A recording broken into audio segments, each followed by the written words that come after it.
Ótimo. Tá aparecendo o PowerPoint, gente? Sim. Então tá. Então, pessoal, vamos lá. O que são as... Deu uma...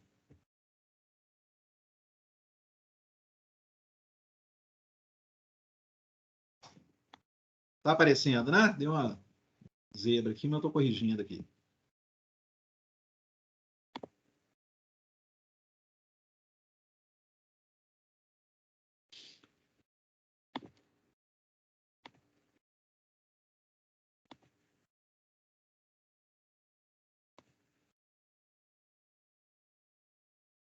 Vamos lá, gente. Tá uma coisa aqui que tá esquisita aqui. Vocês estão vendo aí o PowerPoint, não estão?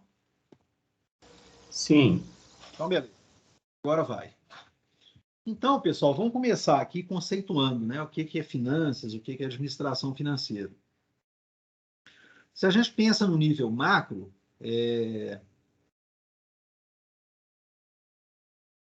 as finanças, elas são um campo de estudo, né, de instituições financeiras, de mercados financeiros, né? Como funciona dentro do sistema financeiro nacional, tanto nos Estados Unidos, no Brasil, no mundo inteiro, né?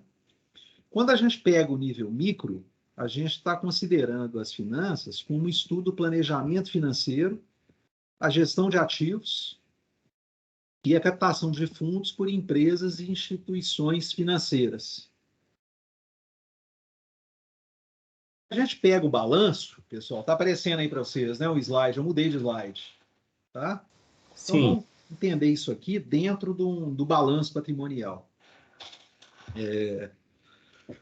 Quando eu falo de finanças, então, a gente tem esse balanço aqui, né? Um balanço genérico, que vocês conhecem muito bem.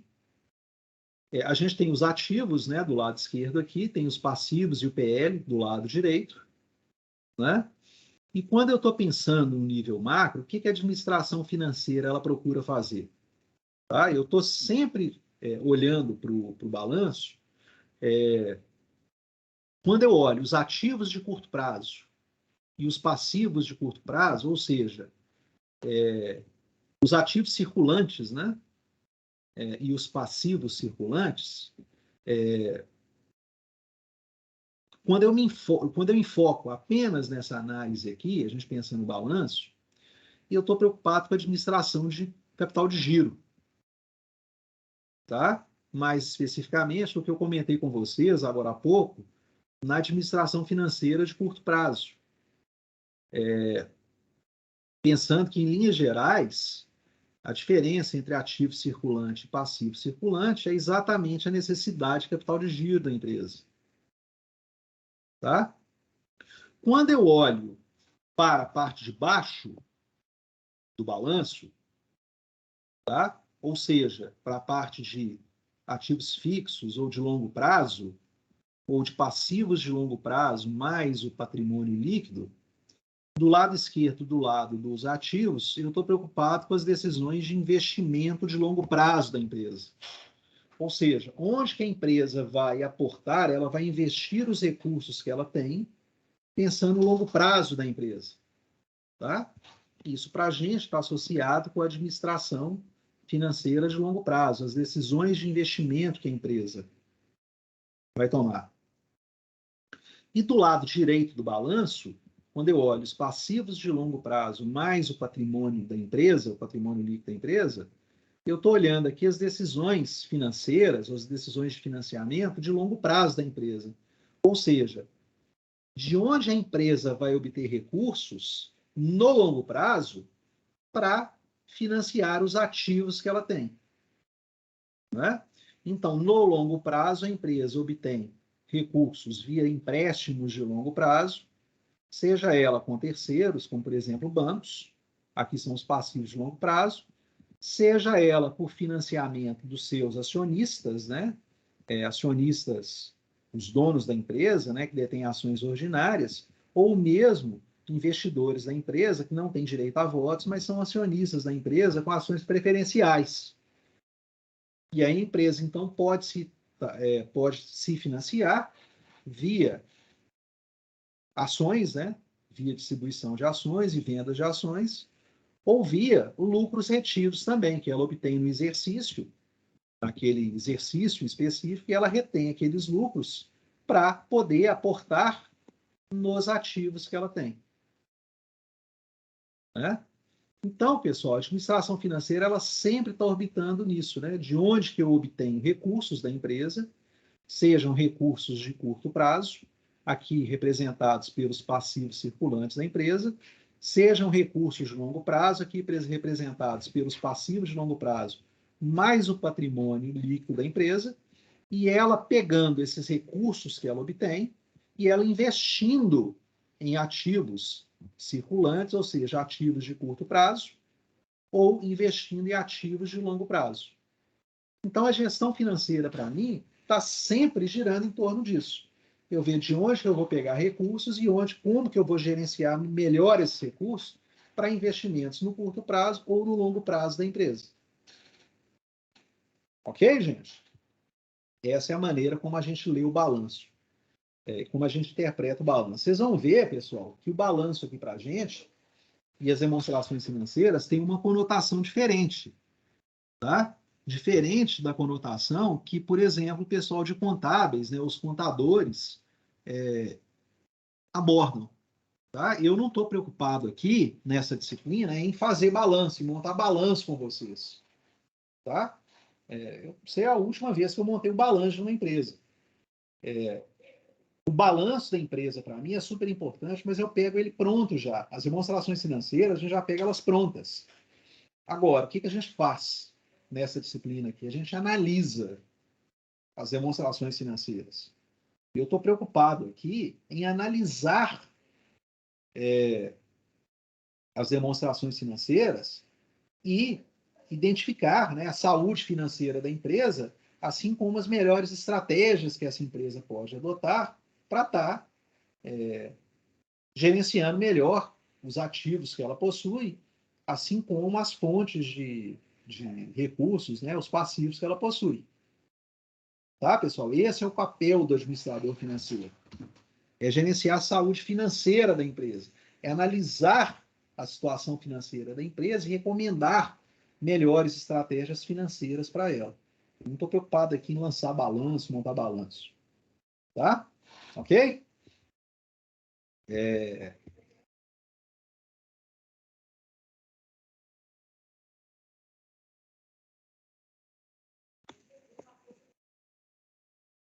Bom, estou mudando de slide. Mudou aí para vocês também, pessoal? Sim, aqui mudou. Beleza. Se estiver travando, vocês me falam, tá, gente?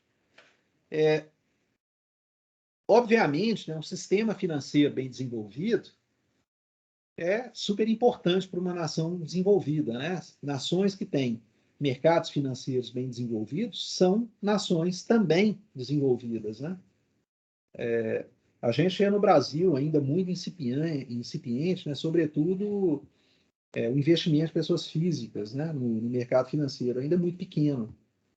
E a gente fica com a expectativa de que mais pessoas, né, nos próximos anos comecem a investir, esse mercado está ficando cada vez mais robusto, com, né, estabelecendo normas de governança cada vez mais sofisticadas, isso ganha todo mundo. Né? Os mercados financeiros e os intermediários financeiros, bancos e, né, corretoras e tudo mais, são componentes importantes no sistema financeiro nacional. E eles têm esse papel de facilitar, né, o fluxo de fundos, de recursos, de investidores, né, de agentes poupadores para agentes investidores. Então, quando vocês investem, né, chegam lá na B3, por exemplo, na Bolsa de Valores, e compram uma ação, ou quando vocês investem no banco, colocam dinheiro ali, o que vocês estão fazendo via essas entidades é transferindo os recursos que vocês têm, né, vocês como agentes poupadores, vocês estão transferindo esses recursos, disponibilizando esses recursos para agentes que são investidores. Né? O mercado financeiro tem esse papel de facilitar essa intermediação de quem está sobrando dinheiro para quem está precisando desse dinheiro. Né? Ou, se a gente chega no banco e pega o dinheiro emprestado, você está pegando o dinheiro emprestado de alguém que tem esse dinheiro sobra disponível e você está utilizando ele, né, para pagar suas contas ou para investir em alguma coisa, né? Então, os intermediários financeiros eles têm esse papel que é super importante na economia, né, de fazer a transferência, a intermediação financeira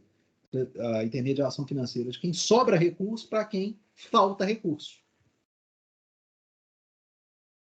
E a administração financeira, para a gente aqui, ela envolve o uso eficiente desses recursos financeiros para a produção de bens.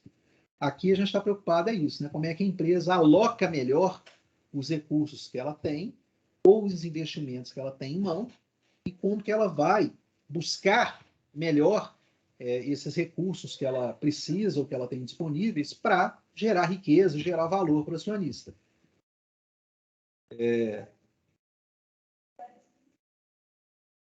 Aqui eu já comentei. Eu não vou entrar muito em detalhe na oportunidade de carreiras, né? Acho que isso aqui é bem... Vocês sabem muito bem disso, tá? Mas o que o administrador financeiro está se preocupando, né? Ele preocupa o dia a dia. O administrador financeiro, ele gere ativamente, então, a área financeira de qualquer tipo de organização, seja pública ou privada, grande ou pequena, com sem fins lucrativos. Tá? Vamos ver aqui o que tem. Podemos ir direto nesse slide aqui. Vamos pensar, pessoal, o que é o papel do administrador financeiro, ou quais são as áreas genéricas dentro de uma empresa ligadas a finanças. Aqui, pessoal, tem o organograma genérico, né? Obviamente, isso não é assim para toda empresa, né?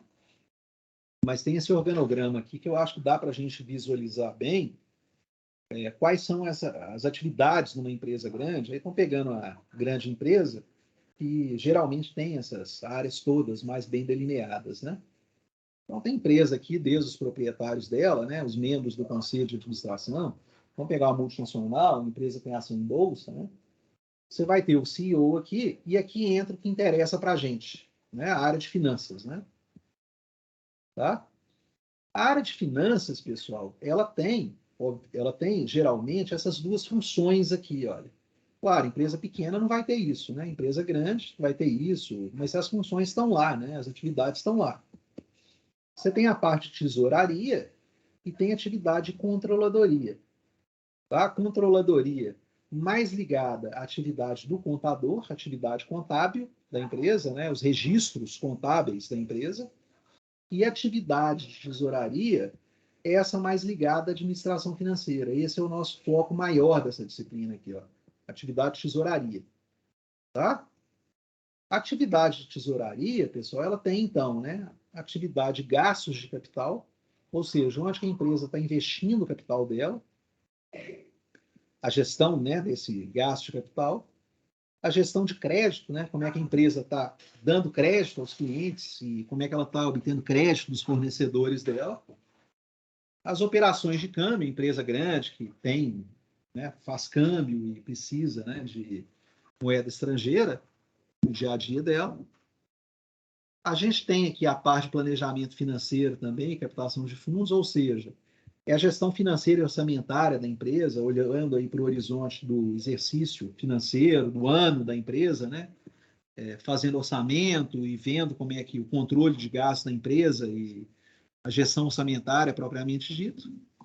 Tem aqui a gestão de caixa, essa ligada mesmo a pagamentos, né? O caixa da empresa, a gestão do caixa da empresa no dia a dia, o fluxo de caixa da empresa. Se a empresa tiver fundo de pensão, por exemplo, Petrobras, né, você pode ter CEMIG, né? Você tem também os fundos de pensão da empresa, que pode, porventura, vir a acontecer. Tá? E do outro lado, da parte de controladoria, pessoal, está aqui, ó, você tem, né, a gestão de assuntos fiscais, né? Recolhimento de impostos, né? E nessa linha, tá? Tem a contabilidade de custos, você está acompanhando o lançamento de custos e previsão de custos da empresa.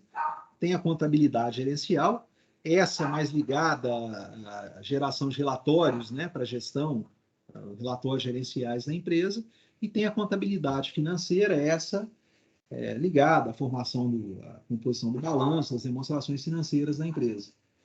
Tá, pessoal? Então, em linhas gerais, essas são as funções, né, as atividades financeiras que uma empresa, ela geralmente se depara. Obviamente, então, repetindo, empresas grandes, isso está mais delineado, né? Empresas pequenas, se eu for pegar uma empresa, uma microempresa, não tem nada, né? Muitas vezes o contador da empresa, né, terceirizado, que faz isso aqui, e o próprio dono da empresa que faz tudo isso aqui, né? Mas as funções, as atividades geralmente estão lá, né? Podem não estar bem delineadas em caixinhas, em gerências, em departamentos, como estão aqui, né?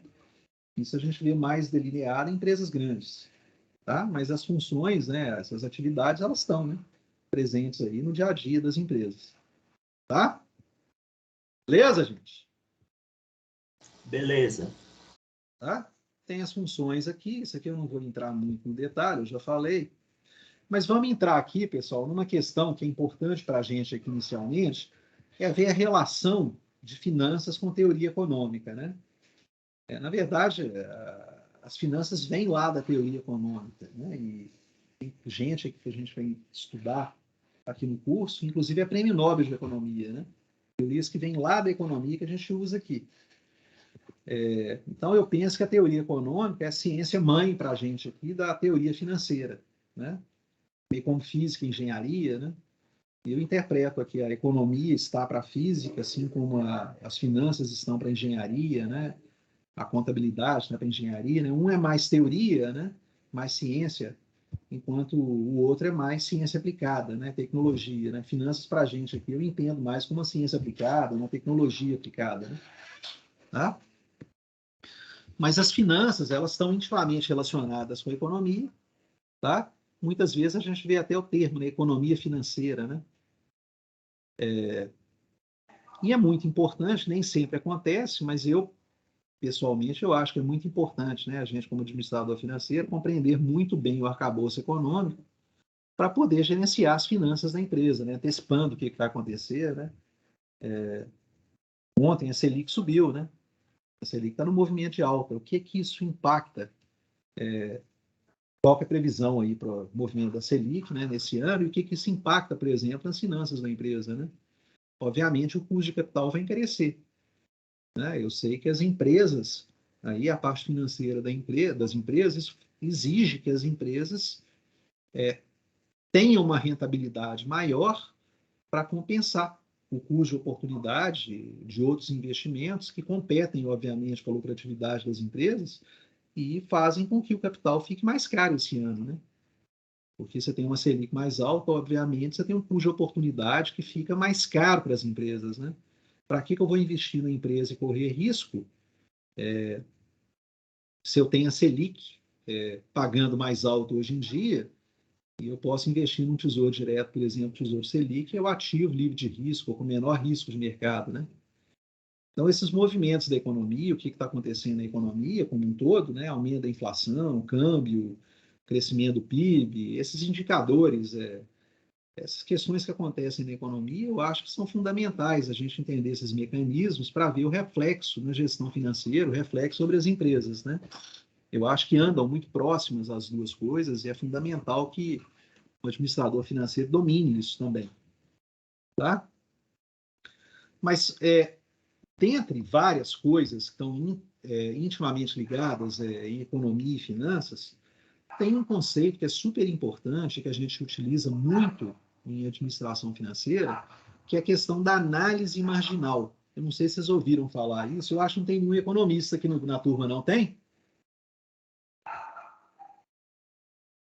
Tem algum economista aqui, pessoal? Acho que não, né? Pelo que vocês me falaram, acho que não tem economista, não, né? Acho que não. Acho que não. O que é análise marginal, pessoal? Pessoal que é engenheiro vai entender isso aqui de uma maneira mais, talvez com outra linguagem. Mas o que é, pessoal? Para a economia, análise marginal, pensa em análise marginal como taxa de variação, tá? De um jeito bem simples. Se eu variei uma coisa, qual o impacto que vai ter em outra variável? Tá? Isso é análise marginal. Tá? Margem, né? É a margem. Tá? Então, vamos lá. Se eu subir se eu dei o desconto de 10% na empresa, no preço da empresa, quantos por cento vai cair o lucro da empresa? Ou vai subir o lucro da empresa? Tá? Isso é análise marginal para economista. Tá? Para quem é engenheiro, tem alguns engenheiros aqui na turma, né? A gente pode pensar que é a derivada. É a mesma coisa, é a taxa de variação, né? É a derivada. Ou a inclinação do gráfico, né? O delta y sobre delta x. Tá? Num gráfico, né, de y em função de x, para todo mundo aí. Eu variei o y, qual o impacto vai ter sobre o x? Tá? Numa linguagem que eu acho que fica para todo mundo aí, homogênea para todo mundo, né? A análise marginal é isso. Se eu variei o y, qual o impacto vai ter no x? Se eu variei o x, qual o impacto vai ter no y? O economista utiliza esse termo, né, de análise marginal, de margem. Qual é a margem de variação em uma variável, uma vez que eu alterei uma variável inicial. Tá? A gente faz em finanças, pessoal, a gente está olhando isso o tempo todo, como o exemplo que eu citei para vocês aqui. Né? A empresa resolve dar desconto, você vai ver lá na DRE dela, o que, que vai acontecer? Aquele desconto vai impactar na receita da empresa. Né? Vai aumentar ou diminuir? Ou vai diminuir a receita da empresa? Eu tenho que olhar isso. Né? O aumento do desconto que eu estou dando, para fazer sentido eu dar desconto no preço, tem que fazer com que a empresa venda mais. E o aumento no volume de vendas compense a redução da receita que eu vou ter via desconto. Né? Consequentemente, a receita de vendas aumenta, porque eu vou aumentar o volume de vendas, e esse aumento de volume de vendas, né? Volume de vendas vezes o preço unitário de vendas, faz sentido que ele aumente para eu dar desconto. Né? Eu dar desconto e a venda não aumenta na mesma proporção, a empresa simplesmente está reduzindo a receita dela. Não faz sentido. Obviamente, eu tenho que olhar lá na DRE também se eu aumentei o desconto e eu aumentei a receita da empresa, se isso vai melhorar na lucratividade lá no final da DRE. Né? Eu estar dando desconto e reduzir a lucratividade da empresa não faz sentido nenhum também. Né? Então, esses são exemplos aí do que a análise marginal faz com a gente aqui, né, em finanças. Eu estou olhando o tempo todo o impacto, né, que eu faço na mudança como analista financeiro em uma variável e qual vai ser o resultado, qual vai ser a influência sobre outras variáveis que são importantes para mim estar analisando também. Tá joia? Tem outras questões em economia, né? Tem muita coisa em economia que, obviamente, impacta em finanças, né? Mas essa questão da taxa marginal é uma questão muito relevante para a gente. Agora vamos pensar, pessoal, da relação disso com a contabilidade. A contabilidade, pessoal, está intrinsecamente ligado, né, a finanças, né? Como eu comentei com vocês naquele organograma, as atividades financeiras da empresa são as atividades de tesouraria, enquanto as atividades de controladoria são as atividades contábeis. Né? A gente tem colegas na turma aí que são contadores, né? Eu vi que tem 1 ou 2 contadores, né? O contador ele está mais ligado a essa atividade de controladoria, né? Enquanto a tesouraria está mais ligada à atividade financeira, tá? Muitas vezes elas se sobrepõem, né? São muito relacionadas, intrinsecamente relacionadas, dependendo do tipo de empresa, essa atividade sobrepõe, né? Muitas vezes o contador é o administrador financeiro da empresa, né? E geralmente contadores dão ótimos administradores financeiros, né? Embora sejam atividades diferentes, mas dão ótimos analistas e gestores financeiros, tá? Tem a base, né, da contabilidade, enfim. Mas uma questão para a gente aqui que é importante para distinguir é que o contador ele está muito focado em gerar os relatórios financeiros, né? Isso é uma atividade muito associada ao contador. Quando vocês fizeram a disciplina lá, vocês fizeram, né, a disciplina de contabilidade, né? Eu não sei se vocês fizeram balanço, montaram balanço. Vocês fizeram, pessoal? Vocês montaram balanço, montaram DRS, vocês fizeram isso? Sim. Né? Fizeram lá, né? Tem aquele estresse todo para fechar balanço, né? Média das partidas dobradas, vocês fizeram isso lá? Conseguiram fechar o balanço? Dobrado, eu não lembro não, mas acho que balanço a gente fez sim. Até isso é coisa, né, da contabilidade, né? Você vai, cada lançamento, né? Você faz é uma técnica, né, de partidas dobradas, né? Não vem ao caso para a gente aqui. Mas o que eu quero dizer é o seguinte, pessoal. A boa notícia para vocês é que aqui vocês não vão ter que fechar balanço, tá? Eu sei que são estresse danado, né? Balanço não fechou, tem que voltar conferindo. Aqui, pessoal, eu pego o balanço pronto, tá? Montar balanço, montar demonstrações, está muito ligado a essa função aqui, né? Contábil, né? Da contabilidade, da controladoria. O nosso papel aqui, como administradores financeiros, é pegar essas demonstrações prontas já e analisá-las. Tá? A função de administrador financeiro está muito mais ligada à análise de relatórios prontos. Tá? Eu costumo usar um exemplo para vocês aqui. O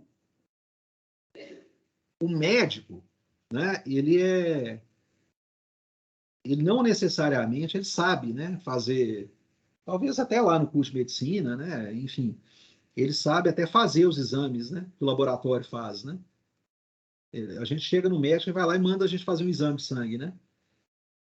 Ele pega aquele exame de sangue e analisa, né. É o mesmo papel nosso aqui, né. Eu pego o exame de sangue da empresa, né, que são as demonstrações financeiras, e analiso. Agora, eu não tenho a menor ideia como é que faz, né? Lá no laboratório, como é que o laboratório gera aquilo, né? Eu não estou preocupado com isso, posso até saber, né? Quanto médico saber como é que faz aquilo, né? Como é que extrai o exame de sangue, leva lá no microscópio, que gera aqueles relatórios, aqueles indicadores, né? Aqui não é nossa preocupação fazer isso. Aqui é meio o papel do médico, né? De pegar aqueles exames prontos e saber ler e interpretar. Esse é o papel nosso aqui, tá? E aí, pessoal, uma outra coisa que é muito importante, aproveitando essa metáfora também do médico aqui, dificilmente um médico, quando ele pega só uma linha lá do exame de sangue, ou só um exame, ele pode concluir alguma coisa, não é? Quando você pega um exame de sangue, ali, o médico olha, você olha, a sua plaqueta está em 200 mil. O que significa isso? A sua plaqueta está em 50 mil. Tem pistas ali, né? Mas o médico não pode concluir. Ah, você está com a plaqueta, tem a ver com coagulação do sangue, né? Pode ser uma coisa boba, né? Ou pode ser até alguma coisa mais séria, né? Como a leucemia, né? Onde as plaquetas do sangue, a coagulação do sangue fica baixa, né? Pode ser um monte de coisa. Mas para o médico ele saber, ele nunca olha somente o indicador isoladamente, né? Ele vai olhar no exame de sangue como é que estão os outros indicadores e vai, inclusive, sugerir outros exames, né? Ele vai pegar outros exames para fazer um bom diagnóstico daquele paciente. Para a gente, a mesma coisa aqui, né? Não faz sentido eu só olhar o balanço da empresa, tá? Assim como não faz sentido eu olhar somente, por exemplo, para o índice de liquidez da empresa. Aí eu olhar para uma empresa e olhar e ver que o índice de liquidez dela está 1,5, tá, me dá uma boa pista, né? Olha, pô, essa empresa tem liquidez. Ou seja, essa empresa tem capacidade de honrar com os compromissos dela de curto prazo. Tá. É a mesma coisa eu olhar para a plaqueta da empresa, do paciente, né, do médico, e ver que a plaqueta tá boa. O que significa isso? Significa que, né, o sangue daquela pessoa coagula bem. Tá com um número de plaqueta muito bom, né? Mas daí dizer que aquele paciente tem uma saúde boa, eu preciso olhar outros indicadores e outros exames. É a mesma coisa para a gente aqui. Olhar para o balanço da empresa, para um indicador especificamente, índice de liquidez, né, o índice de rentabilidade, índice de alavancagem, isoladamente, pouco me diz. O que é importante é eu estar compondo esses indicadores. Eu juntar todos os indicadores e todos os exames de sangue, né, todos os exames de saúde desse paciente, para poder saber como é que está a saúde financeira dessa empresa e para fazer recomendações. Saber quais serão os medicamentos e os tratamentos que eu vou adotar para aquela empresa, para aquele paciente em específico. Tá, pessoal?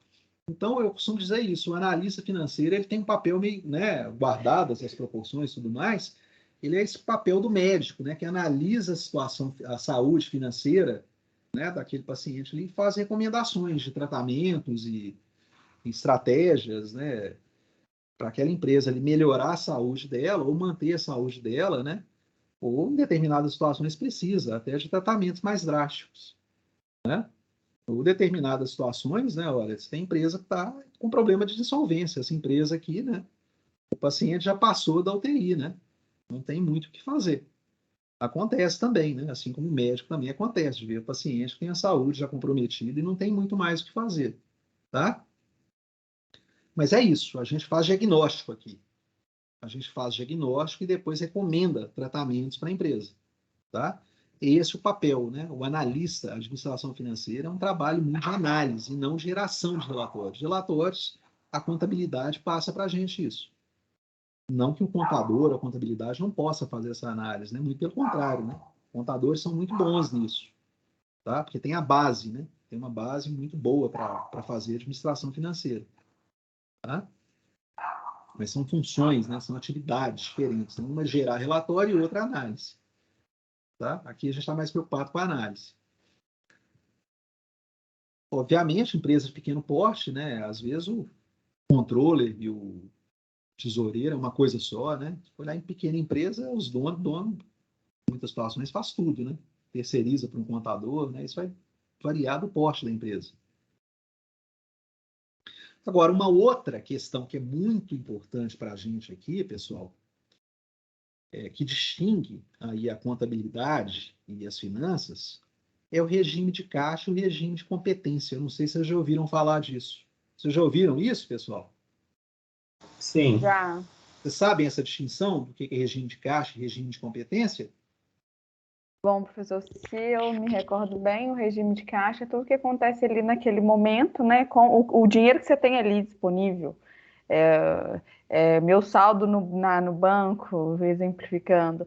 O de competência já é referente ao exercício, né? Quando que foi, deu entrada naquela compra, se eu fiz aquela compra há meses atrás, e mesmo que eu pague depois, a competência dela é a data da compra, enfim. Exatamente. A grosso modo, foi isso que eu aprendi. Isso, perfeito, perfeito. Então, o regime de caixa, o que que é? É quando entra e quando sai o dinheiro. Esse é o caixa. Quando entra e quando sai. Tá? O regime de competência é quando a atividade aconteceu. Aí os contadores me ajudem nisso aí. Tá? O regime de competência, o contador ele lança quando a atividade acontece. Ele vai lá para fazer o balanço da empresa, né, e os balancetes, ele está lançando quando a atividade acontece. E não quando o dinheiro entra ou quando o dinheiro sai. Tá? Quem que é contador na turma, gente?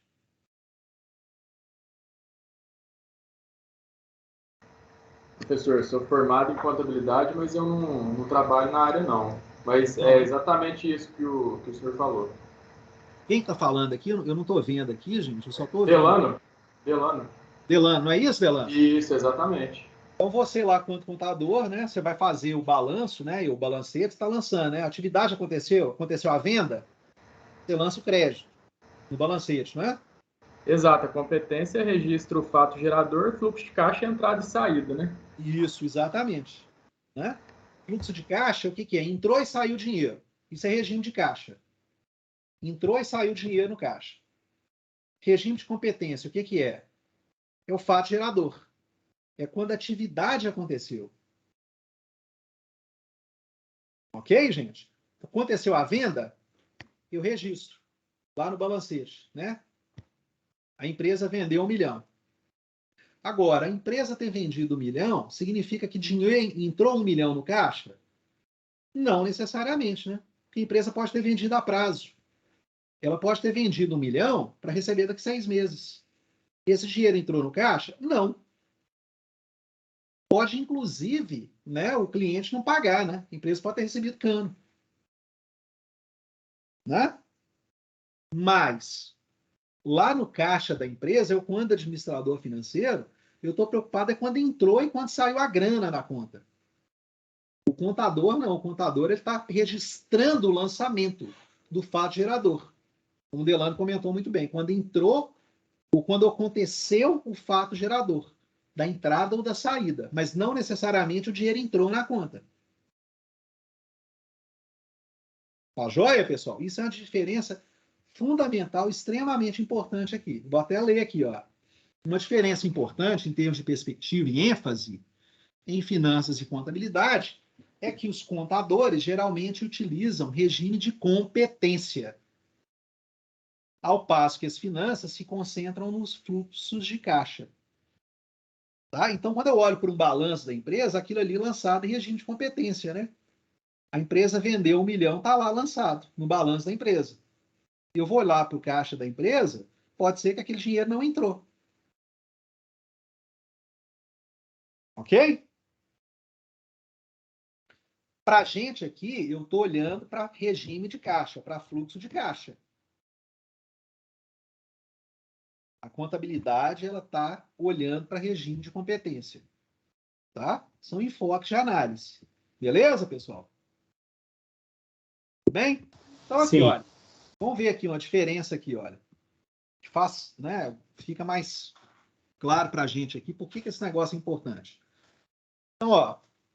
Essas foram as atividades da Nassau Corporation aqui no ano passado.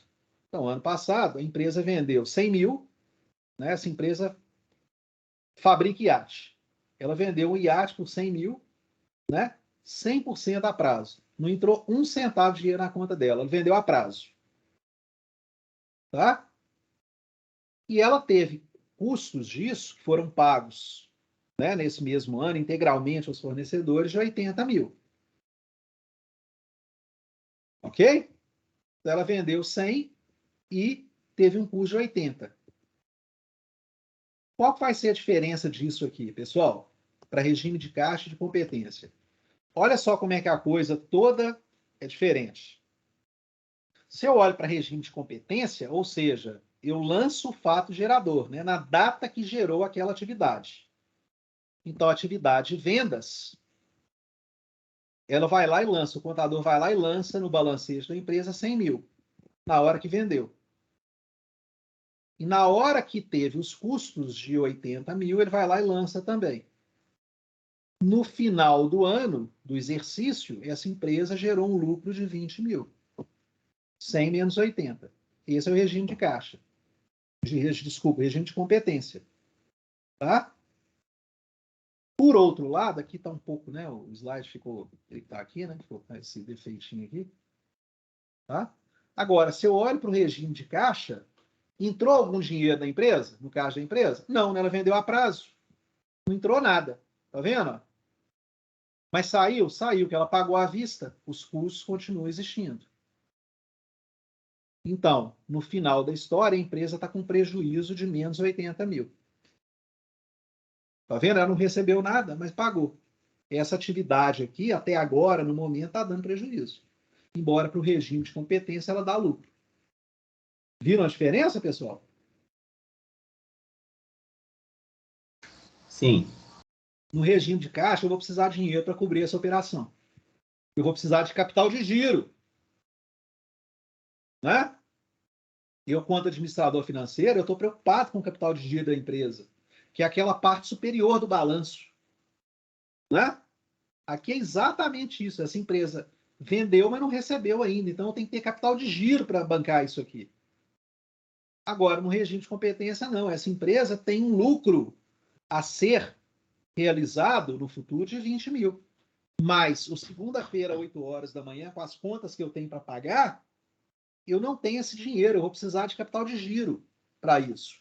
Se a empresa não tiver dinheiro no caixa sobrando, ela vai ter que precisar de pegar emprestado. Porque ela vai ter que pagar esse fornecedor aqui 80 mil. Beleza, gente? Tudo bem? Tá entendido isso, essa diferença? Sim, professor. Sim. Beleza.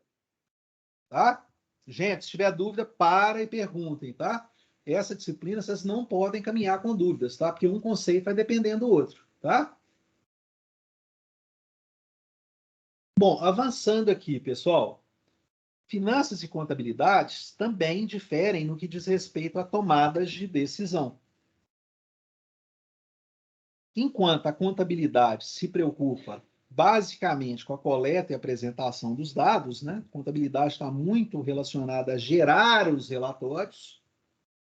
O administrador ele está mais preocupado na análise e interpretação dos relatórios, análise e interpretação dos exames do paciente. Tá? E a partir dessa análise, então, ele vai tomar as decisões, vai fazer a recomendação, né, de qual tratamento melhor para aquele paciente ali. Tá? Ok?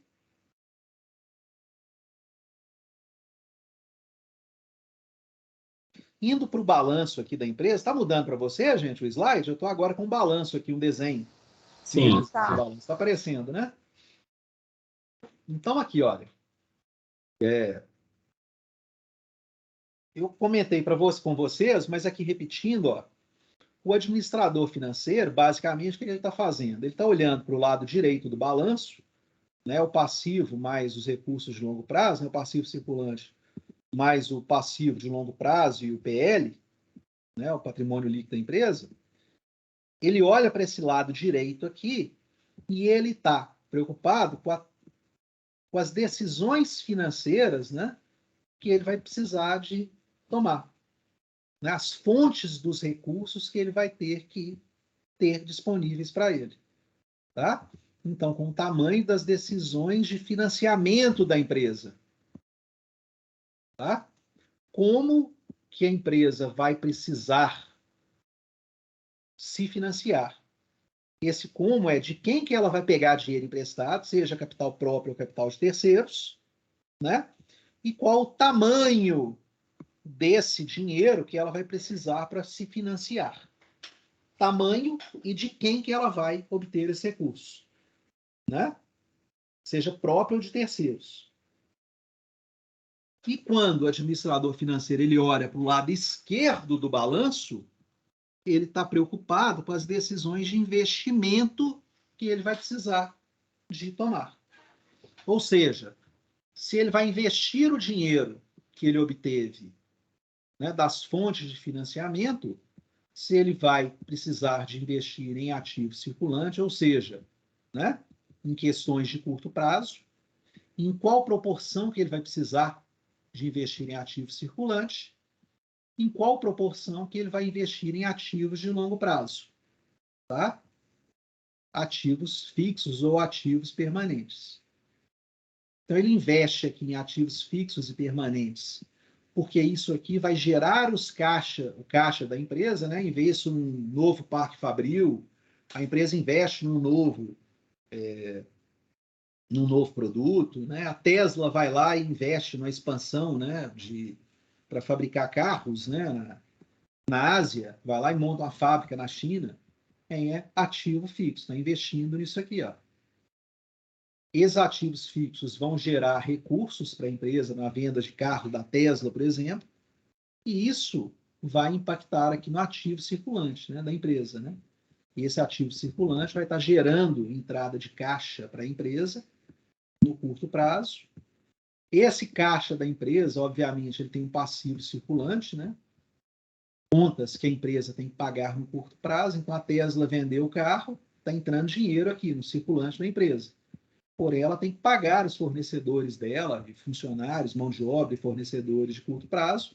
Então, ela vai precisar do dinheiro que está entrando no caixa para pagar esses fornecedores. Só que existe um descompasso entre a entrada do dinheiro no caixa e o tempo e a quantidade do recurso que ela vai precisar para pagar, né, o passivo circulante, o passivo de curto prazo. Esse descompasso que existe entre o dinheiro que existe no caixa, o time que esse dinheiro entra no caixa, tá? E o tamanho desse dinheiro que entra no caixa, e o time que ela precisa pagar os fornecedores dela, e qual o tamanho de dinheiro que ela precisa para pagar esses fornecedores, no curto prazo, vai determinar para mim a necessidade de capital de giro que a empresa vai ter que ter, né, naquele curto prazo. Tá? Então, a necessidade de capital de giro, em linhas gerais, vai definir para mim a diferença entre ativo circulante e passivo circulante. Ou seja, no curto prazo, se vai sobrar dinheiro no caixa e a empresa não vai precisar de capital de giro, ou se vai faltar dinheiro no caixa e, no curto prazo, a empresa vai precisar de capital de giro para bancar os compromissos de curto prazo que ela possui. Tá, pessoal? Por outro lado, no longo prazo, eu estou preocupado em saber quais são os recursos que a empresa vai obter no longo prazo, seja de capital próprio ou de capital de terceiro, ou seja pelos investidores, pelos acionistas da empresa, que aportam dinheiro na empresa, seja por financiamentos de longo prazo que a empresa obtém, por exemplo, com bancos para pagar a perder de vista num prazo maior, e a empresa vai pegar esse recurso para investir em ativos de longo prazo da empresa. Tá? De onde que vem os recursos para ela investir em ativos de longo prazo, ou mesmo financiamentos de longo prazo que ela pode utilizar também, inclusive para ativos circulantes da empresa, ou seja, para caixa, para capital de giro dela. Ela pode buscar recursos de longo prazo também para fazer capital de giro e bancar o descompasso que ela tem, né, entre o time e o tamanho do ativo circulante e o time e o tamanho do passivo circulante. Tá? Mas, em linhas gerais, pessoal, a gente está o tempo todo preocupado com isso aqui, ó, na administração financeira. A fonte dos recursos da empresa, tá? O time desses recursos e qual a proporção desses recursos que a empresa vai obter, de onde vai vir, em qual proporção, e onde que a empresa vai aplicar esses recursos e em qual proporção. Tá? Separados aqui em curto prazo, ou circulante, e longo prazo, ou fixo ou permanente. Tá? A gente olhando o balanço de uma maneira como um fluxo, como eu estou fazendo com vocês aqui, né, de uma maneira contínua, representa isso que eu, enquanto administrador financeiro, estou o tempo todo preocupado em fazer. Tá? Ok, pessoal? Tá? Esse é um conceito muito importante para a gente aqui, e que eu queria pedir para vocês para começar a criar esse hábito quando vocês olham para as demonstrações financeiras da empresa. Olhem isso, eu sei que o balanço é uma foto, né, da empresa naquele momento, tá? Mas é muito importante a gente ter essa preocupação de onde vem e para onde vai os recursos, né? Ou seja, a gente ter essa preocupação de olhar para essas demonstrações financeiras com esse caráter mais dinâmico, tá? De onde vem e para onde que vai esses recursos, tá? Isso é super importante. Dúvida, gente? Alguém quer comentar alguma coisa? Como é que tá para vocês isso?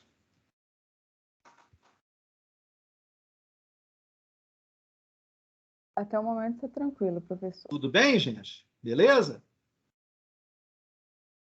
Então, beleza, eu vou avançar. Tá? Qualquer coisa, por favor, fiquem à vontade. Tá? Bom, vamos falar de um outro conceito para a gente aqui, pessoal, que é super importante em administração financeira. E a gente vê no cotidiano, aí no dia a dia das empresas, tá? E até de outras áreas, né, da administração, outras temáticas da administração, misturar um pouco esses conceitos aí, tá? E aí a perguntinha que eu faço para vocês é isso, né? O papel da empresa, do administrador financeiro da empresa, para vocês, é maximizar o lucro da empresa? O que vocês acham? O administrador da empresa, né? O objetivo maior da empresa é maximizar o lucro? O que vocês acham?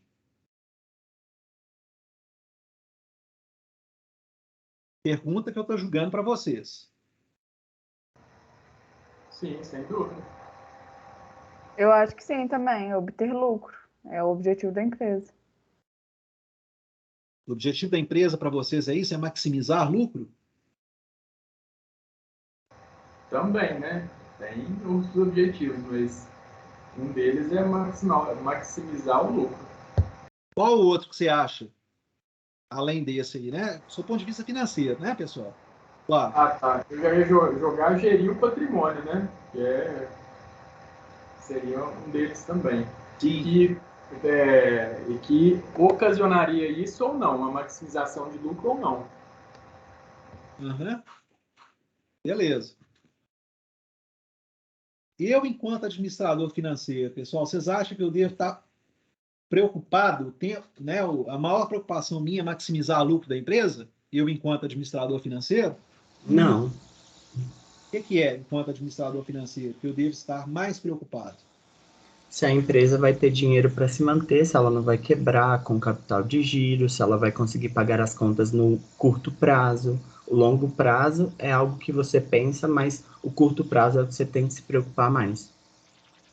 Beleza. Então, estamos trazendo mais coisas aí, né? Para a nossa discussão, não é isso?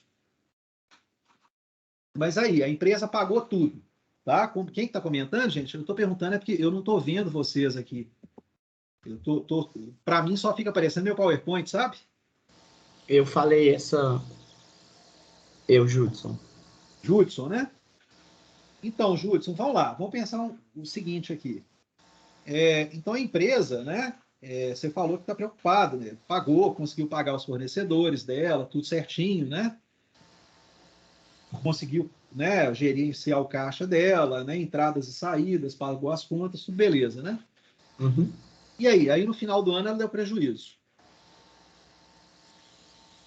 Ó, mesmo que talvez, igual você falou, tenha dado prejuízo, eu acho, porque eu não lembro, mas o objetivo da empresa não seria o lucro. Obviamente, lucro, sim, mas o objetivo da empresa é meio que lançar sua marca e deixar aquela marca no mercado, então fazer com que as pessoas sintam necessidade de adquirir aquilo. Tá. Aí você está indo mais para um enfoque mais de marketing, né? Não sei. Né? Sim, E tá certíssimo, tá? É claro, né? A empresa ela só vai vender e só vai, né, gerar receita, né, faturar se o cliente reconhecer a marca dela, gostar do produto dela, né? Querer comprar o produto, né? Senão não vai vender, né? sim. Mas sob o ponto de vista financeiro, tá? Eu É sou o tentar gestor. garantir, professora, a longevidade da empresa? Sim, também, né? Mais um componente que vocês estão colocando, né? Não adianta nada a empresa lucrar hoje, daqui 3 anos ela não lucrar, né? Não é? Mas então, vocês acham que o objetivo máximo da empresa é maximizar lucro? Eu falo até pelo que você comentou, Júlio, se eu olho lá na teoria de marketing, né? Eu lembro quando eu estudei marketing, tá lá logo no início do livro do Kotler, né? O objetivo da empresa, maximizar lucro, né? Tem várias linhas, né, de pensamento falam, né? O objetivo da empresa é maximizar o lucro do acionista, não é isso? Vocês ouvem muito isso aí, né? No geral, Sim, né? foi o que a Sim. gente ouviu, inclusive, no curso. No curso vocês ouviram isso? Qual matéria? Nossa, eu não me recordo, mas eu não vou lembrar agora a matéria, mas já ouvi a frase que o objetivo da empresa é a obtenção de lucro. É obtenção de lucro, né? A gente vê muito Sim, isso, obtenção de lucro, né? sim. Pois é, pessoal, aí eu vou desconstruir, por isso que eu estou fazendo essa reflexão com vocês e essa provocação, tá? É porque isso não é 100% verdadeiro, não. Não que a empresa não tenha que buscar lucro, tá? Não estou falando isso não, tá? Claro que a empresa tem que dar lucro. É claro, na empresa que dá prejuízo, ela morre. Né? Claro, isso é óbvio. Tá? A empresa que dá prejuízo vai morrer. Mas o que eu estou querendo passar para vocês aqui é o seguinte: tem um objetivo que vai além de dar lucro, que é o que o administrador financeiro, que a empresa deveria estar preocupado, mais do que dar lucro. É como se der lucro fosse uma etapa para ela cumprir um objetivo maior do que dar lucro. Tá? Garantir dinheiro para poder fazer os novos investimentos? Não é bem isso, não. Tá? Vamos lá. Vamos ver isso aqui, olha. Vai ficar mais claro para vocês. Ó. Então a gente pegou essa empresa aqui. Ó. Essa empresa, ela vendeu 100 mil, teve um custo de 80 e um lucro líquido de 20. Tá? Entrou no caixa dela 100, saiu 80 e ficou no caixa 20. A maximização do lucro não leva em conta as diferenças em termos de níveis de fluxo de caixa, sua distribuição no tempo e o risco desses fluxos de caixa. Voltando, que a gente estava falando agora há pouco, pessoal, da diferença entre regime de caixa e regime de competência. Tá? Eu posso pegar o balanço da empresa no ano e eu vi lá que a empresa deu lucro de 20 mil. Regime de competência. Mas a empresa não tem um centavo no caixa, porque ela vendeu tudo a prazo. No final do ano, ela está em negativo em 80 mil, não é? Porque ela vendeu, mas não recebeu. Concorda? Sim. E se ela vender isso e o cliente não pagar, der o cano nela? Vender para um cliente que é bom pagador é totalmente diferente de vender para um cliente que é mau pagador, não é? Então, nessa brincadeira, eu tenho que preocupar com o risco envolvido naquela operação, não tem? Tem Sim. risco. Então, professor, o objetivo da empresa, olhando o lado financeiro, seria meio que ter aquele capital de giro para diminuir o risco dela falir, no caso. Ela tem que manter um dinheiro ali para pagar aquelas contas que são de curto prazo e não falir. Então, ela tem que diminuir aquele risco de não conseguir pagar as contas. Também. Tá? É mais um componente que você está colocando aí, que a empresa tem que estar preocupada. Mas a gente não chegou ainda no objetivo máximo para a gente aqui, sob o ponto de vista da administração financeira, tá? Você acabou de colocar mais um tijolinho no nosso raciocínio aqui. E tá certíssimo, tá? O caminho é esse mesmo, tá? Eu estou querendo construir o raciocínio com vocês aqui, tá? Então, vocês já viram que você comentou comigo aqui que o risco é um negócio importante. Beleza? Sim. Faz toda a diferença. Eu olho lá para o regime de competência, a empresa vendeu. Mas se eu olho para o regime de caixa, ela pode ter vendido e não pode não ter recebido. Vamos ver mais um componente aqui nessa discussão nossa. Faz diferença para vocês, lá da matemática financeira, eu falei com vocês que essa matéria eu vou puxar, né, diferentes matérias com vocês aqui, né? Eu vou tentar juntar tudo aqui, né? Vou juntar o Lego. Lá da matemática financeira, vocês viram que é totalmente diferente um dinheiro entrando hoje ou ele entrando daqui 1 ano ou daqui 2, não é? Sim. Porque o dinheiro tem diferentes valores no tempo, não tem? Sim. Não é isso? É melhor eu receber R$1.000 hoje ou melhor eu receber R$1.000 daqui 10 anos? Depende. Depende, não é? Depende do quê? Qual a taxa que vai estar? Qual a taxa? Então, o dinheiro, ele depende do tempo e ele depende da taxa.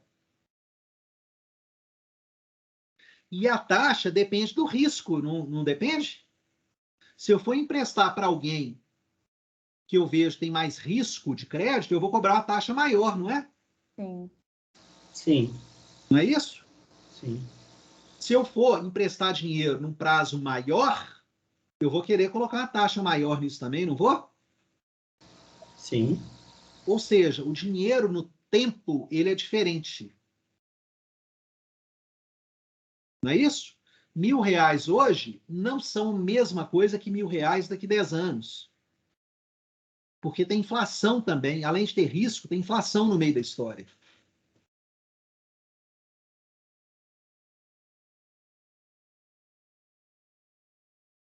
Concordam, pessoal? Sim. Então, se eu olho apenas a maximização de lucro sob o ponto de vista de regime de competência, que é o que está aqui, ó, e não regime de caixa, eu posso chegar num resultado que eu maximizei o lucro da empresa, mas a empresa está mal das pernas. Olha só que maluquice. Porque eu não considerei o dinheiro no tempo. Eu não considerei o risco que tem envolvido nesse negócio, inclusive eu ter risco de calote. Eu não considerei que existe um negócio chamado taxa de desconto, taxa de juros.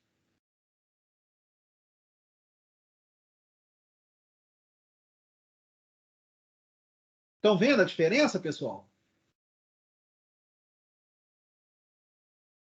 Estão conseguindo acompanhar o raciocínio, gente, comigo? Sim, sim, Sim? sim. Ou seja, pessoal, é claro, é óbvio que a empresa tem que dar lucro. É super importante. Eu não seria louco aqui dizer que a empresa não tem que maximizar lucro. Não é isso. O que eu estou querendo dizer é que maximizar lucro não é suficiente. É incompleto dizer que o objetivo da empresa é maximizar lucro. É incompleto. Que a empresa pode maximizar lucro e mesmo assim não ter um resultado que é bom para ela.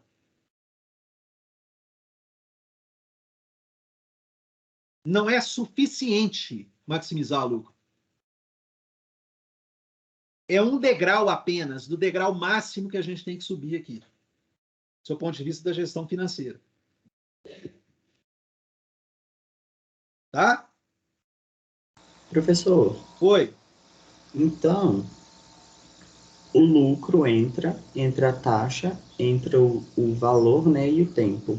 Então, seria mais ou menos mostrar que aquela empresa gera uma certa quantia de dinheiro, um determinado valor de tempo, mas contém um certo risco. Então, dependendo da quantidade de, sei lá, contas a curto prazo e contas a longo prazo, tem que mostrar que aquela empresa, mesmo assim, vai ter uma rentabilidade. Eu estou preocupado em fazer essas coisas enquanto gestor financeiro. Eu estou preocupado em aumentar o lucro, mas eu estou preocupado em entrar dinheiro no caixa, eu estou preocupado em diminuir o risco da empresa. Eu estou preocupado que a empresa tenha menores taxas de juros, ou seja, ela tenha menor custo de capital envolvido. Dentre outras coisas, né? Tem vários pratinhos que eu tenho que equilibrar enquanto administrador financeiro. Não apenas gerar lucro. Ok? Ok, gente? Sim, ok. Sim? Ok. Por isso, pessoal, que a gente fala em finanças, que o objetivo máximo da empresa não é gerar lucro. Gerar lucro é o objetivo intermediário. O objetivo máximo para a gente é o que, que é? É maximizar a riqueza do acionista.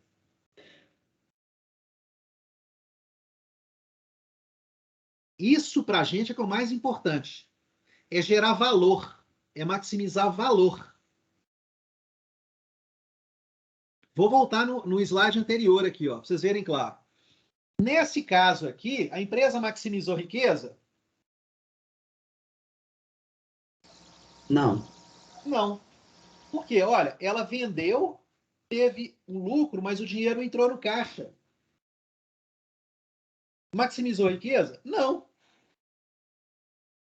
Naquele ano ali, não entrou um centavo desses 20 mil reais aqui, não entrou um centavo na conta do dono da empresa. Isso é tudo para frente, que pode inclusive nem entrar o dinheiro, que pode ela pode tomar cano. Maximizou a riqueza do acionista? Não. Maximizou lucro? Contábil. Professor, Mas riqueza? Não. Oi? então deixa eu me retratar aqui, porque né, nessa mesma aula que eu escutei da obtenção do lucro, o professor realmente comentou sobre enriquecer os acionistas. Ah, beleza. Ele fez esse comentário, eu me lembro bem. Então É estamos que alinhados. eu que não soube fazer essa analogia de que lucro não é dinheiro ali, né? Lucro não Disponível. é riqueza. Lucro não é riqueza, justo. Lucro não é valor. Então, estamos alinhados, né, com o outro professor, né? O curso estamos falando a mesma coisa, né? Sim. Maravilha. Ele só não deu ênfase nessa, né, nessa diferençazinha, mas realmente ele falou mesmo, usou esse termo de enriquecer os acionistas. Beleza. Isso. Maravilha. Pessoal, eu vou dar um outro exemplo para vocês aqui disso, tá? Tem vários exemplos desse negócio aqui, né? Vamos pegar aqui, olha.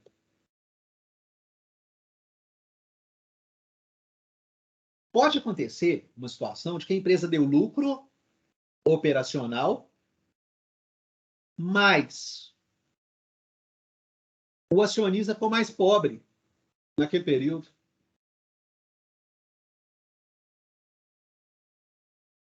Vocês conseguem imaginar uma situação dessa?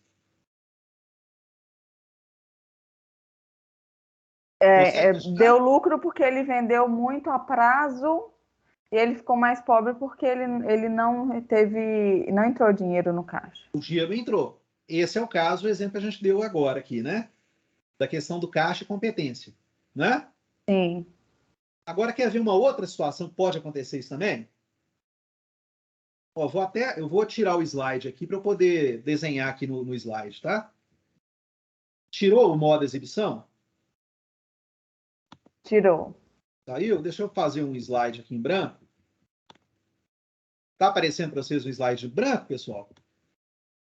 Sim, Tá? Aqui, ó. Deixa eu começar a escrever aqui no quadro, né? No nosso quadro aqui, né? Igual em sala, né? Ó, olha aqui, ó. Pensa uma situação dessa aqui, ó. A empresa, ela, ó, ela deu um lucro, tá? De 1 milhão, por exemplo, tá? Beleza? Um lucro operacional, tá? O EBITDA dela, beleza? Feliz da vida, né? Só que essa empresa, ela no mesmo período, ela pagou de juros da dívida dela 2 milhões.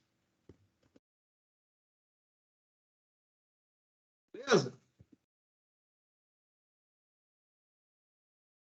No final da história, pessoal, o acionista dela ficou mais rico ou mais pobre? Pobre. Ficou mais pobre, né? A empresa gerou lucro de 1 milhão, pagou 2 milhões de juros e no final da história, o acionista da empresa ficou mais pobre em 1 milhão. Professor, Oi? só uma dúvida aqui.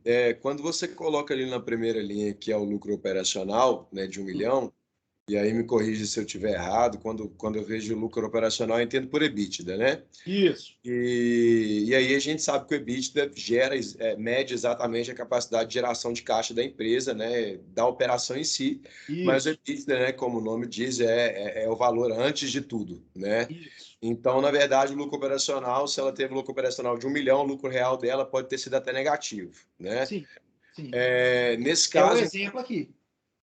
mas nesse caso aí seria esse só menos 1 milhão mesmo, porque a gente teria, lógico que não tem como precificar o quanto daria de imposto, é muita coisa, muita variável, mas considerando que o lucro operacional, o dinheiro que fica em caixa, né, não é 1 milhão, já que o EBITDA é 1 milhão, não seria só menos 1 milhão, é correto afirmar isso, não é? Sim, é correto. Eu Ah, só tá. peguei como exemplo aqui, tá? A gente Não, podia não, pegar o só uma resultado dúvida mesmo. operacional, né? Depois descontado impostos, né? Posso pegar, né? Menos impostos, tá? Pode pegar isso aqui, ó, tá?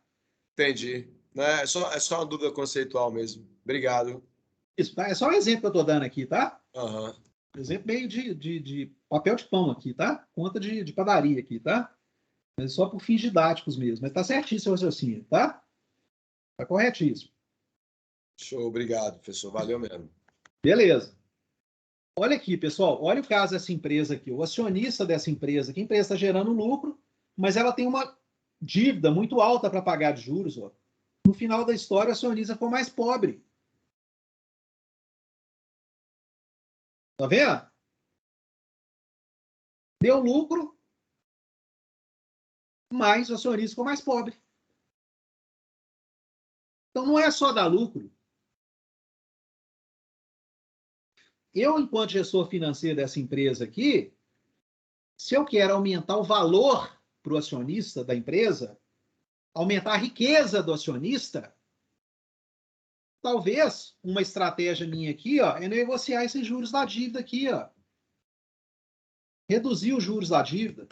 Tentar, de alguma maneira, ó, essa empresa está pagando muitos juros, vou lá amortizar a dívida.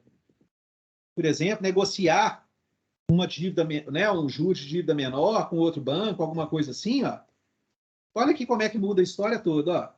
Se eu fiz isso aqui, ó, não mexi no lucro da empresa, mas eu aumentei a riqueza do acionista, ó. Com essa brincadeira aqui, eu consigo deixar o acionista mais rico. Mudou, não mudou?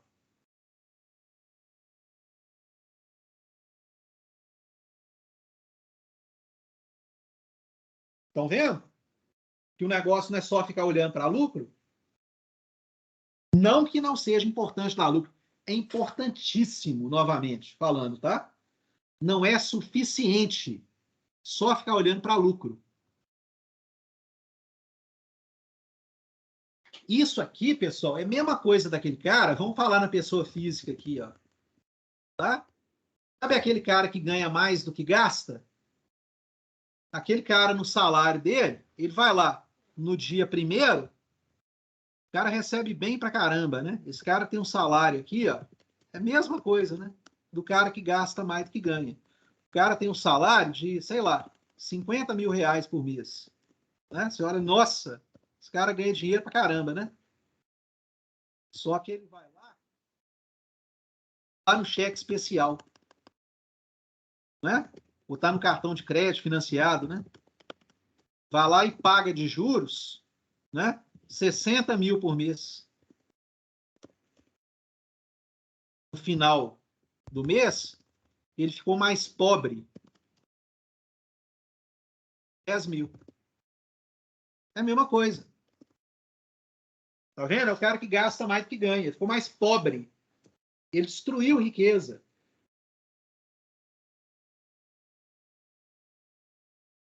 Por isso que a gente fala que o objetivo maior da empresa é gerar valor para o acionista. É gerar riqueza para o acionista. E não destruir riqueza.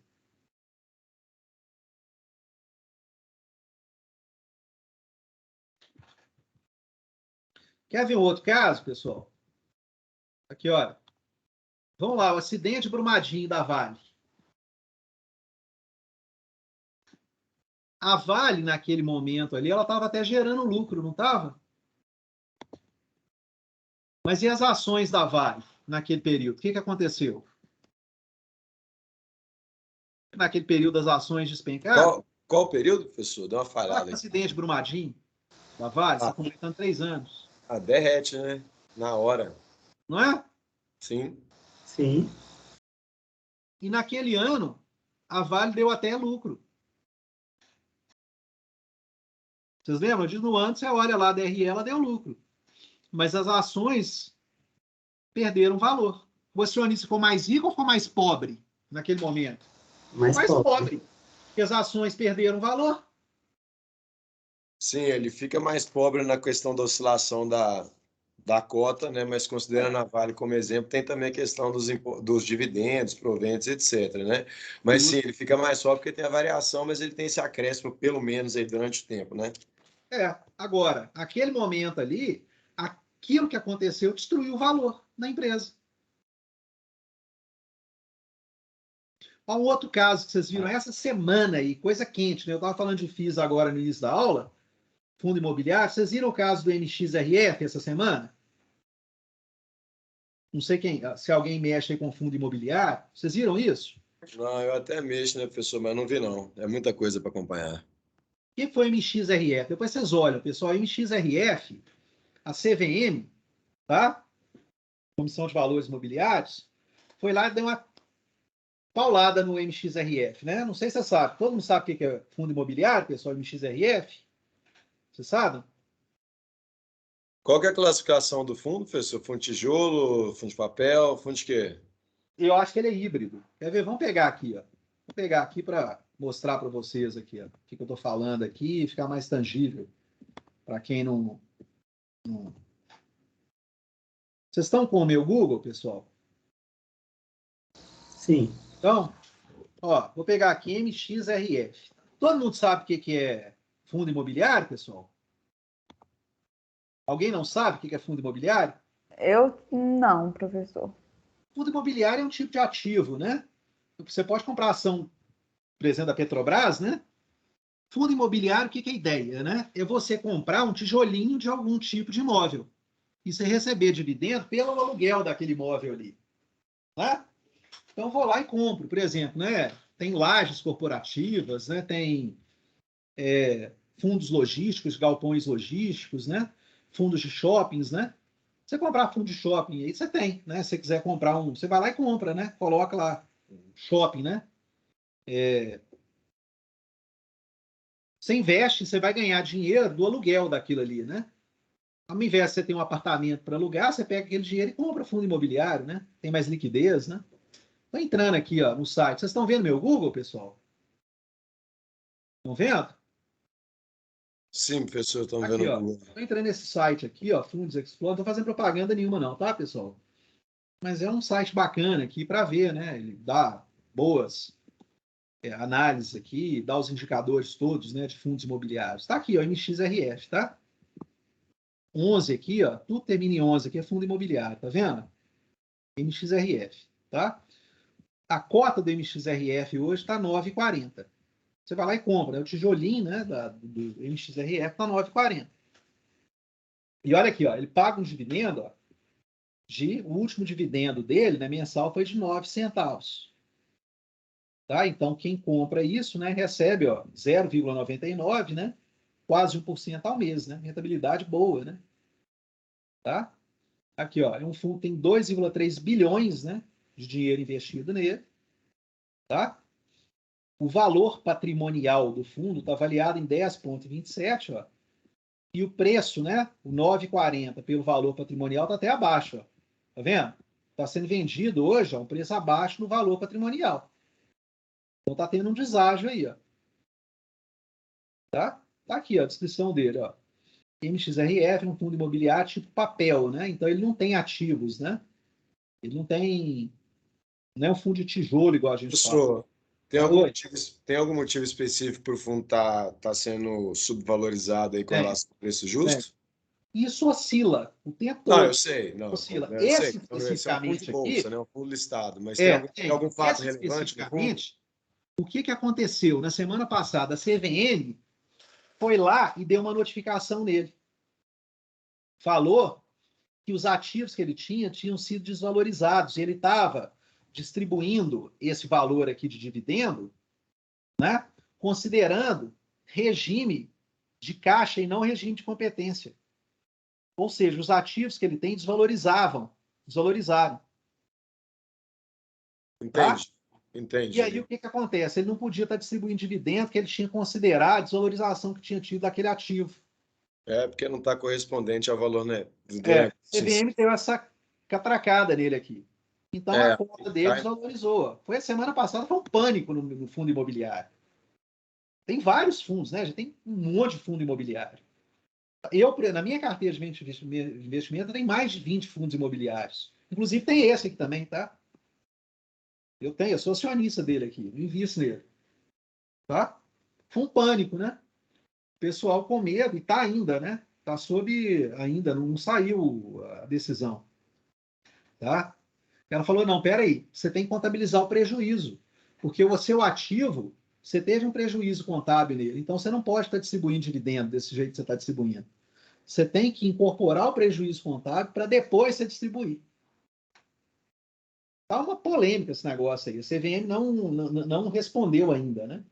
O MXRF, né, ele entrou com uma liminar, né, não é liminar, né, mas entrou com uma pedido de reconsideração. A CVM liberou que ele distribuísse esse dividendo aqui, então quem é acionista vai receber esse mês, mas ela não deu parecer final ainda. Tá? E o que é o argumento dele, né? Olha, ele está falando o seguinte, ó como é que caiu aqui, ó. Tá vendo? Ó, dia 28, a pancada que deu aqui, ó. Tá vendo? Ele estava sendo a cerca de R$10, caiu aqui, ó. Tá? Agora valorizou um pouquinho, né? Tá vendo? Isso aqui é oscilação por causa disso aqui, ó. Do dia 28 até hoje, ó. Tá? E aí tem aqui, ó, os dividendos que ele vinha pagando, ó, nos últimos 12 meses, ele pagou média 10,21, ó. Tá aqui a oscilação de dividendos dele, ó, mês a mês, ó. Tá? E aí tem aí, ó, a CVM teve aqui falando, ó, se a gente for pegar aqui o fato relevante aqui, ó, vamos ver aqui, ó. A Bolsa falou, não, você tem que amortizar esse prejuízo primeiro, para depois voltar a distribuir. Aqui, ó. Aqui, ó, tá aqui, ó, falando aqui, ó. Depois vocês leem com calma, ó. Foi comunicado nessa data que o colegiado da CVM, em reunião extraordinária realizada no dia 31 de dezembro, concedeu o pedido de efeito suspensivo formulado por este administrador. Tá? A CVM tinha proibido ela de distribuir, né, o dividendo, né? Aí eles entraram com um pedido aqui, a CVM deu o efeito suspensivo, né? Até ela julgar, de fato, né, como é que ela vai encarar esse negócio de distribuir dividendo, regime de caixa de competência, está o efeito suspensivo da decisão dela. Então, esse mês, quem é cotista vai receber o dividendo. Tá? Então, aqui, ó, nos termos da ata da reunião, o colegiado observou que o efeito suspensivo concedido cessará na hipótese do reúno do prazo, papapá, tá aqui falando. Depois vocês leem com calma, tá? Ele entrou com o pedido de reconsideração e a CVM está avaliando. Então, enquanto ela avalia, está o efeito suspensivo. Tá? Mas o que é, pessoal? Imagine o seguinte, tá? Depois vocês olham com calma aqui, entra aqui no Google, tem vários analistas falando disso. Isso foi o tema da semana passada, né? Deixa eu pegar aqui para vocês verem aqui, ó, um cara que eu sigo aqui, que eu acho bacana aqui, ó. Tá? Ó, que fala muito disso aqui, ó. Vocês estão vendo meu YouTube, pessoal? Tá aparecendo para vocês? Sim. Tá. Não estou conseguindo, né? Isso foi. Se vocês olham com calma aí, senão eu vou ficar entrando aqui no. Né, vou fugir o objetivo nosso aqui, né? Peguei só como exemplo. Mas o que acontece? Ele. Aqui, ó. Vamos ver se tem aqui. Deixa eu pegar aqui as inscrições aqui, ó. Esse cara fala muito de fundo imobiliário. Cadê minhas?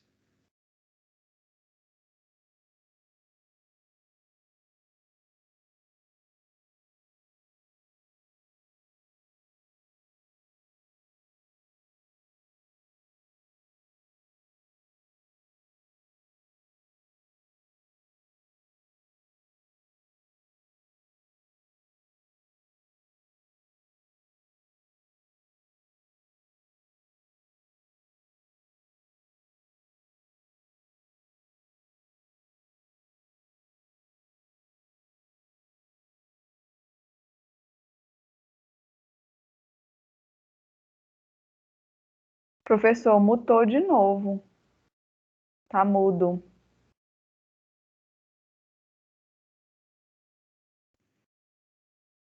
Voltou? Voltou. Beleza, é. Bug aqui, ó. Vocês estão vendo o YouTube? Sim. Ó, vai ter comentários aqui, ó. Do MXRF aqui, ó, tá? O que com esse cara aqui, ó? Tá? Vamos colocar aqui MXRF, vocês vão ver o tanto de coisa que saiu na semana passada. Ó, MXRF CVM, ó. Ó, tá aí, ó. Esse cara também é muito bom, ó. Professor Baroni, tá? Aí, ó. O que a CVM falou? Falou, peraí, você está distribuindo dividendos, né? Mas o que acontece? É como se, vou falar de uma maneira simples aqui, é como se você tivesse um imóvel, tá? E esse imóvel, o seu vizinho vendeu um imóvel igual ao seu, uma sala que você tem para alugar, tá? Um apartamento. E seu vizinho vendeu por um valor menor um imóvel igual. Ou seja, você tem um prejuízo contábil, não tem? Seu imóvel desvalorizou. O que a CVM falou? Ó, peraí, você está distribuindo o dinheiro do aluguel desse imóvel. Só que esse imóvel seu ele não vale mais o valor que valia, porque o mercado está pagando um valor menor nele. Então, o que você tem que fazer? Você vai ter que amortizar esse prejuízo contábil. Depois que você amortizar esse prejuízo contábil, você volta a pagar dividendos sobre os aluguéis.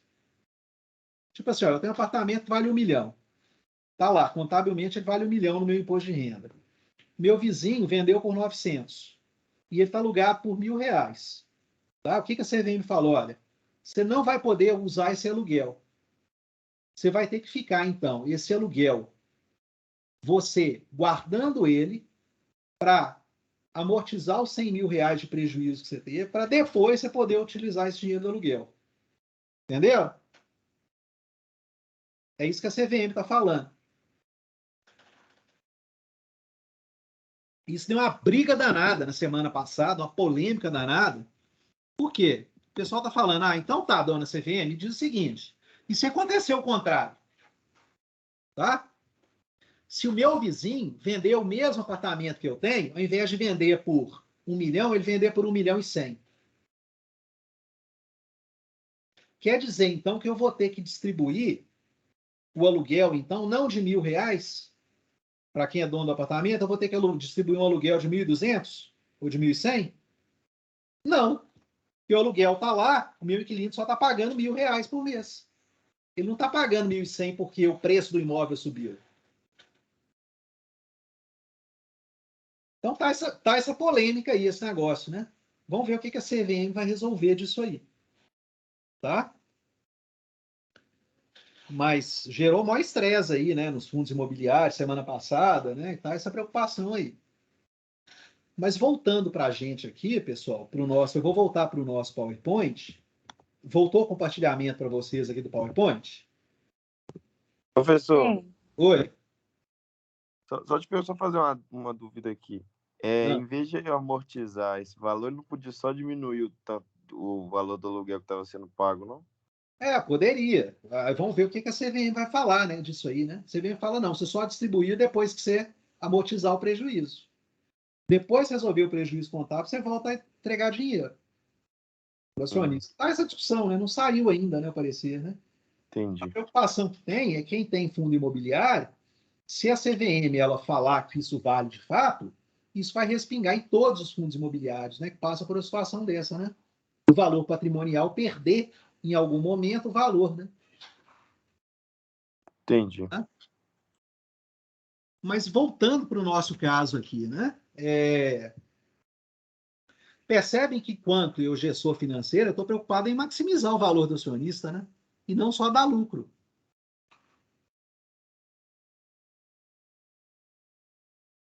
Percebe? É a mesma coisa aqui. A CVM está falando, peraí, você está distribuindo lucro, mas o patrimônio do acionista diminuiu. E aí, como é que faz? O valor patrimonial do seu fundo caiu e você continua distribuindo o mesmo lucro? Seu acionista está ficando mais pobre.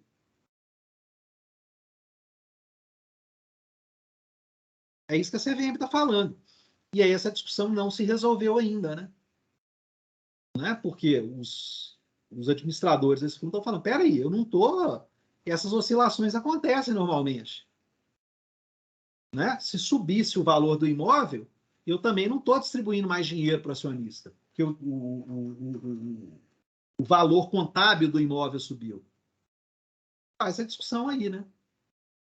Mas são exemplos para vocês, pessoal, que muito mais de eu preocupar só com lucro, eu tenho que preocupar com a riqueza do acionista, com o valor do acionista. Eu tenho empresa que pode ter... Vamos lá, outro caso como esse, né? Tem empresa que não tem lucro, mas o valor da ação sobe. E aí?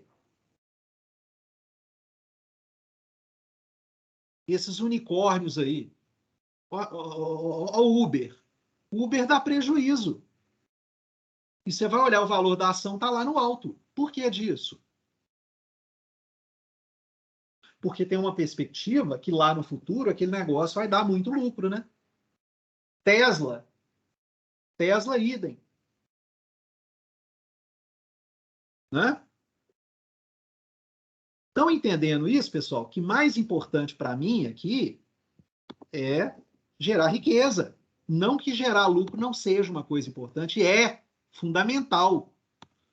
Porque o Uber, se daqui 5 anos, 10 anos ele não der lucro, a empresa vai perder valor.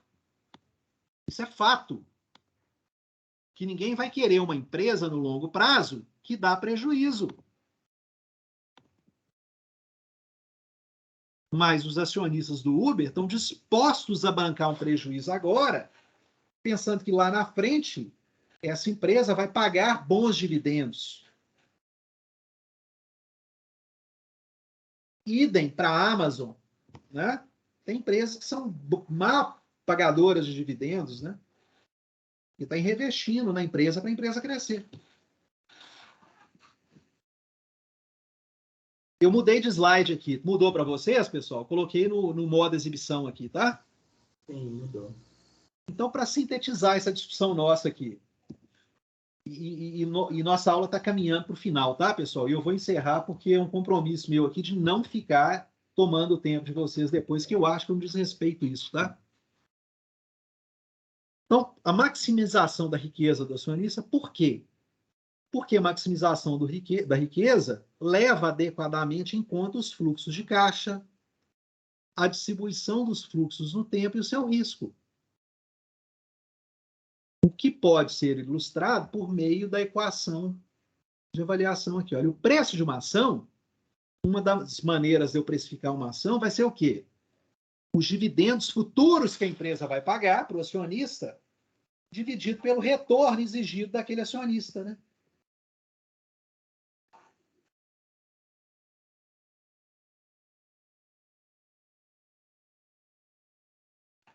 Percebe? Eu tenho um custo de capital, vamos lá, hoje aqui, né, de uma maneira bem simples isso aqui. Olha, se eu tenho um custo de capital hoje com a Selic em 10 pontos, vou arredondar a Selic em 11%, né, que virou agora, né, 10,75%, né? Vamos colocar a Selic essa semana é a 11%. Conta simples aqui, a Selic é a 11% ao ano, né?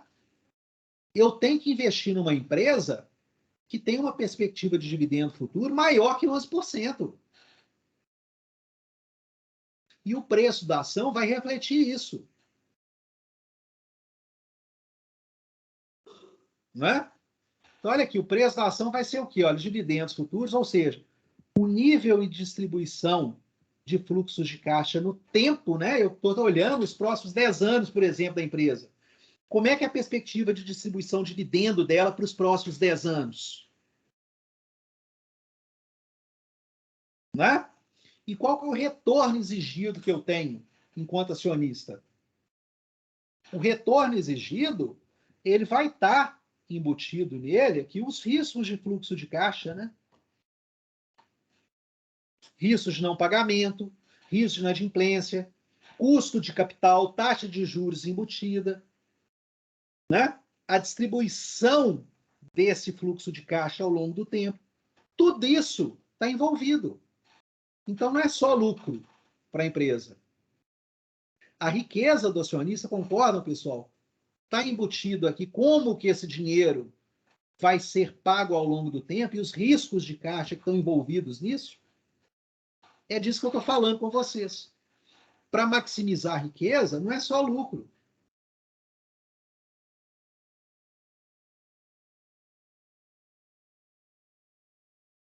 Ok, pessoal? Tá entendido esse negócio? Ok, professor. Sim, Ok? sim. Então, ó, eu, enquanto administrador financeiro, eu estou preocupado com esse negócio aqui, ó. O administrador financeiro, ele vai lá para maximizar a riqueza do acionista, ele vai lá e olha as alternativas de decisão financeira, de investimento ou de tomada de financiamento que ele tem. Ele sempre vai olhar, olha, essa relação risco e retorno. Se o risco e retorno para aquela tomada de decisão se aumentam o preço da ação, se valorizam a ação da empresa, ele vai aceitar aquele investimento. Não. Se essa relação risco e retorno envolvida naquela decisão de investimento ou de financiamento, se diminuem o preço da ação, ele não vai aceitar, ele vai rejeitar aquela decisão. Porque aquilo vai destruir riqueza, vai destruir valor. O valor da ação vai cair, ele vai ficar mais pobre. O acionista fica mais pobre. Ele rejeita aquilo. Ele só toma a decisão que faz a riqueza, o valor da empresa aumentar. Senão, ele vai estar destruindo o valor.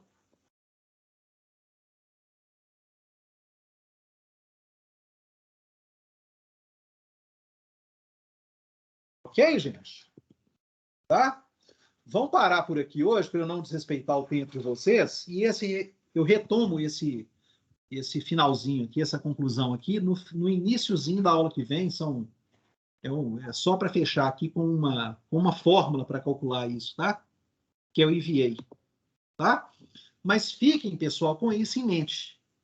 Tá? Eu estou mais preocupado em aumentar valor, criar valor, aumentar a riqueza do acionista. Esse é muito maior, um objetivo muito maior do que simplesmente gerar lucro da empresa. Não que não seja importante gerar lucro, mas não é suficiente somente gerar lucro. Não basta. Tudo bem, gente? Tudo bem. Beleza? Ok, Então é isso, pessoal. Vamos ficar por aqui, tá? Fica para vocês a recomendação de leitura, tá? Para a próxima aula, vocês lerem o capítulo 1 do Gitman e, se vocês conseguirem, leiam o capítulo 2 também, tá? Mas com isso eu encerro aqui o capítulo 1 do Gitman, que fala exatamente sobre esses conceitos que a gente falou aqui hoje. Tá joia, pessoal?